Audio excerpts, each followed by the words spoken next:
Okay, guys, I've had a lot of questions about this jig that I posted. It's a tapered shim jig to make your own tapered shims. I know in the woodworking industry or business, we have a lot of scrap wood laying around, and I usually just cut them to about 8 inches long and then make them into shims rather than throw the pieces away. How I made the jig is pretty simple. I just cut a piece of solid stock, in this case it's maple, to about 8 inches long or however long you want the shim to be, and then took it to my miter saw and then cut an angle on it about the width that I want, or the thickness that I want the shim to be.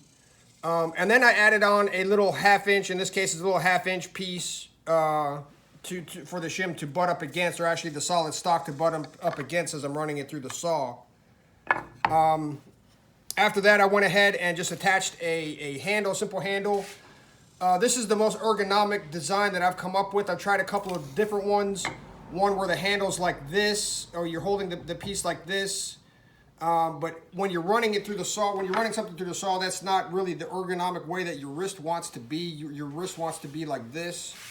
So when you're running it through the saw, this again is the most ergonomic way. And when you're cutting a bunch of shims, the repetition motion gets quite taxing on the wrist and stuff like that. So just be prepared for that as well. I attached it with some screws and a bunch of glue just to make sure it was rock solid. The last thing you want is anything that's loose next to the saw when you're passing it through. So just make sure that handle, whatever you do, is rock solid. The other thing I'd like to point out is the distance at which I've got the handle sitting over the actual jig. What that does is it actually holds the shim in place as you're passing it through the saw.